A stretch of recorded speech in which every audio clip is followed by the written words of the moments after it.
الحمد لله والصلاة والسلام على رسول الله. خۆشەویستانم لە بیدایەت ئەم وتارەوە ئەڵێم بە قوربانی پێڵاوی یەکێکتان بم کە لە خزمەت پێغەمبەری خوایە صلی الله عليه وسلم بەو گەرمیە کۆ ئەبنەوە.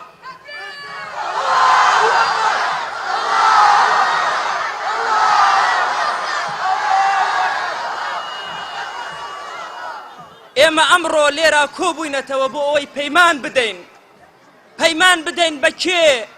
بە محەممەد المصطفى عليه الصلاة والسلام بڵێن یا رسول الله صلى الله عليه وسلم ئێمە شوێن کەوتەی ڕاستەقینەی تۆین، ئێمە شوێن تۆ ئەکەوین، دڵمان بە فیداتەکەین.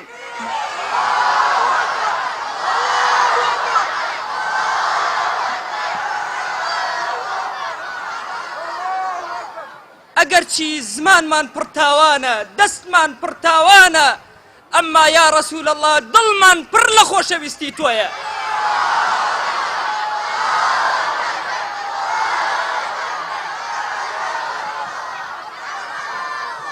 ئێمە ئەوانەین ئەی پێغەمبەری خوا صلی الله عليه وسلم کە نووری دینەکەی تۆ لەناو دڵمانە.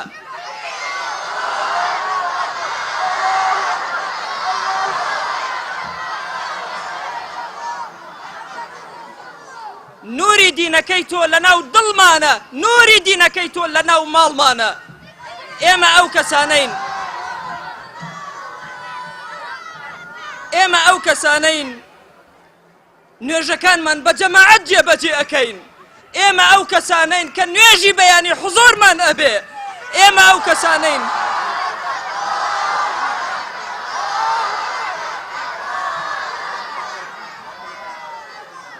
ئەو کەسانەین کە لەژێر دروشمی تۆیە برایەتی ئەکەین و هەر هەموو کۆ ئەبینەوە.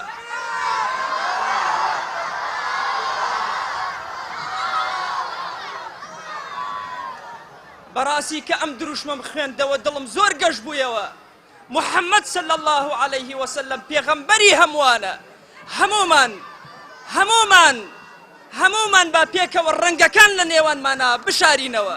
تخواوەرن با لەم یادە پڕشکۆیەدا بین ئێمە پێکەوە دەستەملانی یەکتر بین، ئەو مەحەبەتەی کە ڕەسوول الله صلی الله عليه وسلم ئەمری پێکرد جێبەجێکەین. تخواوەرن ئێمە با مناڵەکانمان لەسەر دین پەروەردەکەین، با ئیعلاممان محەممەدی بێ، با سیاسەتمان محەممەدی بێ، با ماڵداریمان محەممەدی بێ، با حکمڕانیمان محەممەدی بێ.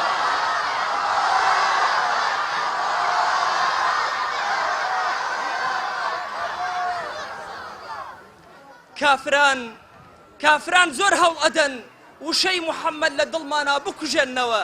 ئەیانەوێ حەضارەکەی پێغەمبەری خوا صلی الله عليه وسلم ئێمە بخەینە پشتگوێ.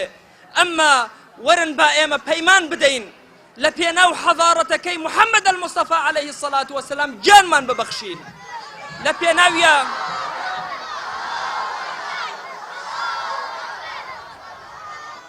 لە پێناویە ماڵمان ببەخشین، ڕوحمان فیدای ئەوکەین.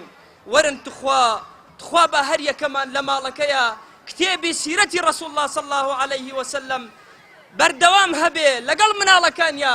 تخوا بە مەجلیسی محەممەدی لە ماڵەکانە دروستکەین.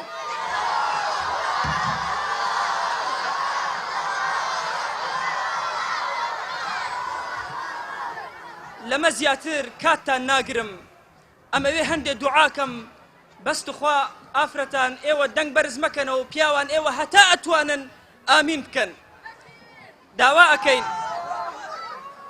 داوا ئەکەین ئەڵێن یا ڕەبی پەروەردگارە ئێمە عەبدانێکی گوناهکار خۆشەویستی محەممەد المصطفى عليه الصلاة والسلام لێرەدا جەمی کردین. دەی لەبەر خاتری خۆشەویستیمان بۆ ئەو پەروەردگارە لێمان ببوورە. یا ڕەبی پەروەردگارە لە گوناهی دایک و باوکمان ببوورە. یا ڕەبی خوایە لە گوناهی مامۆستاکانمان ببوورە. خوایە میهرەبانی خۆت بەسەر ئەم نیشتیمانەی ئێمە ببارێنە. پەروەردگارە داوات لێ ئەکەین قورئانەکەی خۆت یا ڕەبی خوایە بکەرە حاکمی دڵمان، بیکەرە حاکمی ماڵمان، بیکەرە حاکمی وڵاتمان.